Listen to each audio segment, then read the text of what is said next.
নমস্কার সকলকে, মেঘমালার একটি নতুন ব্লগে তোমাদের সকলকে স্বাগত জানাই। আশা করি সকলেই ভালো আছো। প্রায় এক মাস হলো ভাইয়ের এইচএস পরীক্ষা শেষ হয়ে গেছে, আর আমরাও বেশ কদিন একটু ফ্রি আছি, তাই ভাবলাম মাসির বাড়ি থেকে ঘুরে আসি। কিছুদিন আগে গিয়েছিলাম বড় মাসির বাড়ি, আর এবার যাচ্ছি সেজ মাসির বাড়ি লিলুয়া। বাড়ি থেকে আমতা পর্যন্ত এসেছিলাম, আমতা থেকে ট্রেনে করে যাব। ওই যে ট্রেন চলে এসেছে। সেজ মাসির বাড়ি লাস্ট গিয়েছিলাম আমার এইচএস পরীক্ষা শেষ করে, আবার আজ যাচ্ছি ভাইয়ের এইচএস পরীক্ষা শেষ হতে, প্রায় 8-9 বছর পর।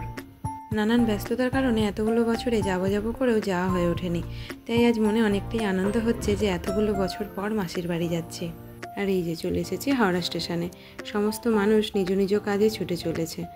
তারপর ওখান থেকে ট্রেন ধরে চলে এলাম লিলুয়া। কতদিন পর এই স্টেশনটাকে দেখলাম।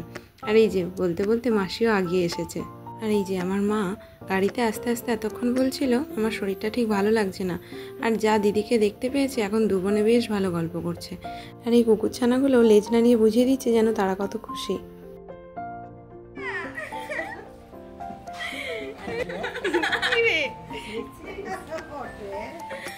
ভাবছি কি তোমার সামনে চালিয়ে রাখো, এরকম এরকম করবে হাত।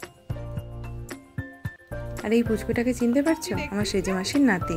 কিছুদিন আগে এরই অন্নপ্রাশনের ভিডিও তোমাদের সাথে শেয়ার করেছিলাম। তো কিছুদিন আগে আমার সুস্মিতা দিদি এসেছে, আর পুচকুটা কি হাসছে আমাদের দেখে।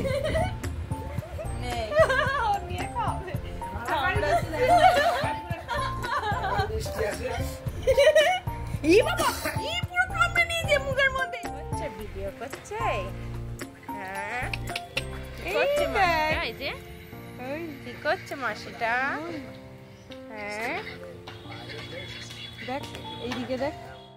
বাড়ি থেকে বেরিয়েছিলাম ওই সকাল 11:30টায়, আর আমাদের আস্তে আস্তে প্রায় বিকেল 5টা বেজে গিয়েছিল।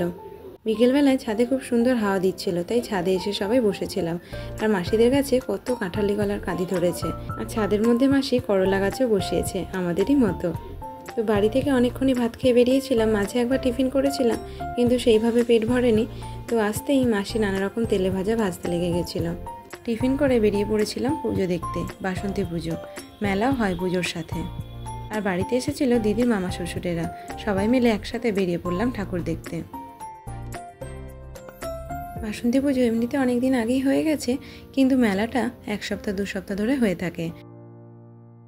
প্যান্ডেলটাও যেমন সুন্দর লাগছিল, আর ঠাকুর প্রতিমাও অপূর্ব লাগছিল। আর এইটা হলো দিদির মামা শ্বশুরের মেয়ে। মেলায় তো জানোই নানা রকমের দোকান হয়, আর এই কাঁচের দোকানটিতে দেখলাম নানা রকম সুন্দর সুন্দর কাঁচের সেট রয়েছে। আমার দেখে তো খুব ভালো লাগছিল, তাই তোমাদের সাথেও শেয়ার করলাম। মেলায় এসে বাচ্চাদের ভীষণ মজা, নানা রকমের তাদের চড়ার জিনিস। আর ওই যে বাচ্চা মেয়েটিকে দেখালাম, ওর নাম মিষ্টি, ও এটার মধ্যে চড়ে বেশ আনন্দ পেয়েছে। আর এই মেলায় একটা নতুন জিনিস দেখলাম, এই নৌকার মতো নাগরদোল্লাটি। এতদিন পর এসেছি, তাই মাসিও ভীষণ খুশি।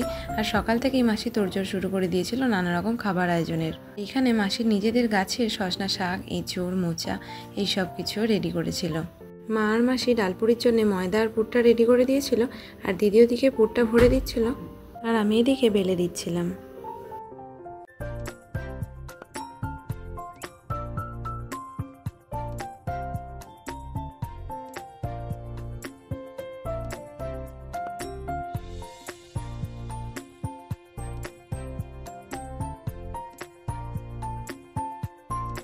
গরম গরম ফুলকো ফুলকো ডালপুরি আর তার সাথে ঘুগনি।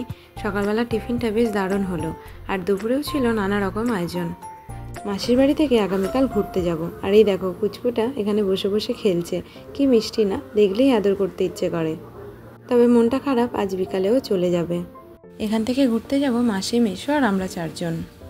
ভাই অনেকদিন থেকেই বলছে শান্তিনিকেতন যাব, কিন্তু যাওয়া হয়ে ওঠেনি, তাই সবাই মিলে ঠিক করেছি শান্তিনিকেতন যাব। তো সেখানে গিয়ে কী কী দেখলাম, কিভাবে গেলাম, সবই তোমাদের সাথে শেয়ার করব।